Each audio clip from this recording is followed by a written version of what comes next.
नमस्कार दोस्तों। आज मैं एक बहुत ही गहरे विषय पे बात करने जा रहा हूँ। ये विषय हमारे भारतीय परिवारों में 95% घरों में देखने के लिए मिलता है, जहाँ एक ही घर में 10 लोग रहते हैं लेकिन उनके दिल एक दूसरे से काफ़ी दूर दूर हो जाते हैं। शरीर तो साथ होता है लेकिन एक दूसरे के बीच बातचीत कभी हफ्ते में 1 या 2 बार ही हो पाती है। घर बड़ा है, लोग भी बहुत हैं, पर दिलों में न तो श्रद्धा बची है और न ही प्रेम। ऐसे माहौल में रहना आसान नहीं होता। तो क्या करना चाहिए, साथ रहना या अलग हो जाना? दोस्तों, परिवार तभी परिवार कहलाता है जब उसमें भावनाएं एक दूसरे से मिलें, भावनाओं का आदान प्रदान हो। अगर घर में हर कोई सिर्फ अपनी ही सोच को सही मानने लगे, अगर हर व्यक्ति मैं से आगे बढ़ना जाने ही ना, तो धीरे धीरे घर का वातावरण मंदिर की जगह रणभूमि बन जाता है। लेकिन एक बात याद रखिए, हर इंसान की सोच अलग होती है, लेकिन दिल और जुबान दोनों साफ अगर हों तो रिश्ता कभी गंदा हो ही नहीं सकता। हमने ऐसे कई उदाहरण देखे हैं जिसमें दो भाइयों के बीच मनमुटाव जीवन भर रह गया, वो ख़त्म ही नहीं हुआ। ऐसा इसीलिए क्योंकि छोटे भाई ने बड़े भाई को अभद्रतापूर्वक एक गंदी सी गाली दे दी। दोस्तों, गुस्से में गलतियां हो सकती हैं, मगर गलती की भी तो एक मर्यादा होती है। क्या कुछ भी गुस्से में किया जा सकता है? क्या गुस्से को भी मर्यादित नहीं बनाया जा सकता? आप सब लोग अपने हृदय से पूछें कि क्या आपको किसी इंसान के गुस्सा होने में कभी प्यार आया है, या फिर एक ऐसा भाव आया हो कि अरे यार, ये बंदा, इसका गुस्सा कितना खूबसूरत है। हमारे आसपास ऐसी घटनाएं प्रतिदिन होती हैं जहां हम ये नोटिस करते हैं कि किसी का गुस्सा भी कितना प्यारा और खूबसूरत हो सकता है। आप जानते हैं दोस्तों, गुस्सा कब प्यारा और खूबसूरत हो जाता है? ये प्यारा और खूबसूरत तब बन जाता है जब आपके तन बदन में गुस्से की आग लगी होती है, लेकिन जुबान कभी गंदी नहीं होती।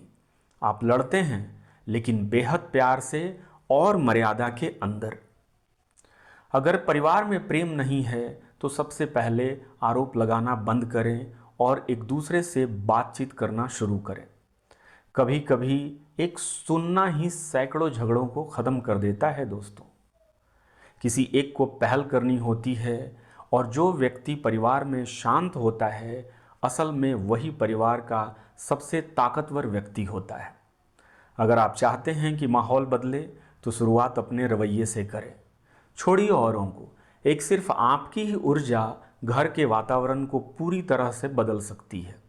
थोड़ा मुस्कुराइए, छोटों को दुलार दीजिए, बड़ों को सम्मान दीजिए। यही वो बीज है जिनसे प्रेम का पेड़ फिर से उगता है। लेकिन अगर स्थिति ऐसी बन जाए जहां हर दिन तनाव है, बच्चों के मन पर असर पड़ने लगे और हर शब्द एक चोट बन जाए, तो ऐसी स्थिति में थोड़ा अलग हो जाना गलत नहीं है। अलग होना रिश्ता तोड़ना नहीं होता दोस्तों, बल्कि मन को सुकून देना होता है। जैसे पौधे को कभी कभी अलग गमले में रखना पड़ता है ताकि वो ठीक से बढ़ सके, वैसे ही रिश्तों को कभी कभी थोड़ा स्पेस देना ज़रूरी होता है, कम से कम कुछ समय के लिए। ये समय 4-6 महीने, 1-2 साल का भी हो सकता है। तो इससे घबराएं नहीं, धैर्य बनाए रखें। कभी कभी घर में रहने के अनेकों नेक फ़ायदे होते हैं, जैसे खर्चे का कम होना और कई तरह की दूसरे सपोर्ट सिस्टम का होना। लेकिन इन छोटी छोटी बातों की फिक्र ना करें, क्योंकि रिश्तों के साथ कॉम्प्रोमाइज़ करना आने वाले समय में बहुत ज़्यादा मानसिक अशांति और घरेलू विद्रोह का कारण बन सकता है। भगवान ना करे ऐसा किसी के साथ हो, लेकिन मानसिक अशांति के चलते कोई अप्रिय घटना या फिर कोई दंडनीय अपराध अथवा कोई अक्षम्य पाप भी आपसे हो सकता है। समझदारी से फैसला लेते हुए थोड़ा स्पेस बना लेना कुछ समय के लिए एक सावधानी भरा सुलझा हुआ कदम है। दोस्तों, यदि आपके घर में प्रेम नहीं दिखता तो उसे ढूंढने की कोशिश मत कीजिए, उसे तलाशिए मत, बल्कि देने की शुरुआत कीजिए, क्योंकि प्रेम वही चीज़ है जो बांटने से बढ़ती है, घटती नहीं। याद रखिए, घर का सुकून दीवारों से नहीं, दिलों की दूरी मिटाने से आता है।